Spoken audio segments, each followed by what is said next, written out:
Come with us to Alton Towers on the 20th of May 2025. Today was obviously cake day. If you don't know what that is, go and check out our latest video and it explains everything. So of course we went into the park and first of all we headed over as usual to Dark Forest, and now that Rita is open we are so happy. We hadn't had a ride on Rita since it's reopened, so that's where we headed of course, and Cal was so excited to be back on Rita that he decided to put himself in the test seat. I mean, what a diva really.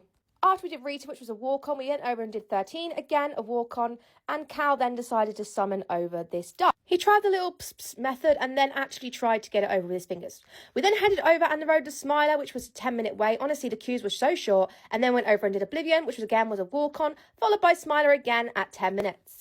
After the Smiler, we then went over to the Wickerman, and after our ride on the Wickerman, we then sat down and had some lunch. We did bump into the wonderful Holly, who makes amazing creations and jumpers on TikTok, so make sure you check her out. We then headed over and checked out the waterfall, and oh my god, does no one else think that they're actually more powerful this year? It might just be a me thing.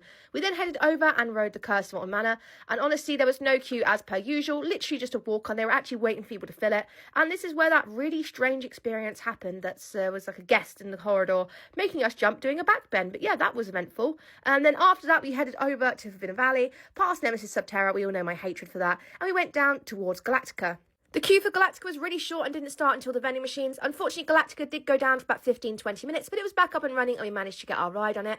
After that, we headed over to do Toxicator, and unfortunately, Toxicator was down, so we decided to hit up Nemesis instead while we were around there. After Nemesis, Toxicator did open back up, so we headed over and did Toxicator. Honestly, it was such a short queue all day, and this was on 5 minutes as well. We then headed over and rode Oblivion, and then after Oblivion, we then went to do the Smiler, but unfortunately, due to high winds, that had also had to close alongside Oblivion. We then headed over and we did Big Bob again.